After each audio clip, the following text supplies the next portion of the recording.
Nous pouvons aussi caractériser la qualité de représentation d'un point M4 dans un axe factoriel, par exemple F1.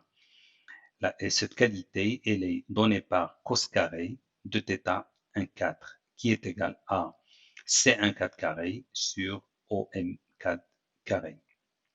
Donc, elle est égale à, ici on a écrit C1 4, mais ça correspond, c'est la coordonnée du point H1 4.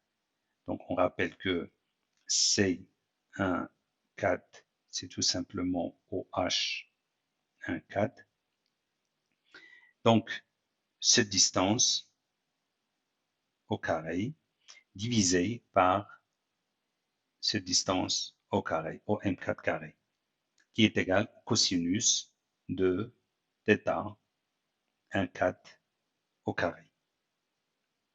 Pour K quelconque, c'est-à-dire pour un axe factoriel quelconque, nous avons qualité de représentation de MI dont l'axe factoriel FK égale à cos carré de θKI, donc cos carré de θKI, qui est égal à CKI carré sur OMI carré.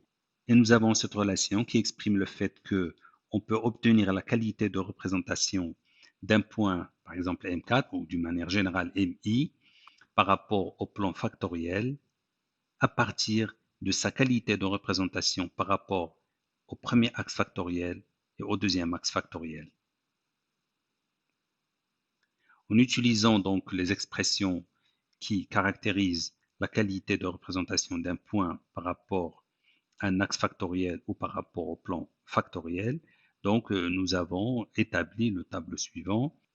Et nous avons donc un premier graphique qui montre la qualité de représentation des individus sur le plan factoriel, et puis le graphique qui montre la qualité de représentation des individus par rapport au premier axe factoriel, et puis, enfin, un graphique qui montre la qualité de représentation des individus par rapport au deuxième axe principal. Et nous voyons que le premier axe factoriel représente globalement mieux les individus comparés au deuxième axe principal.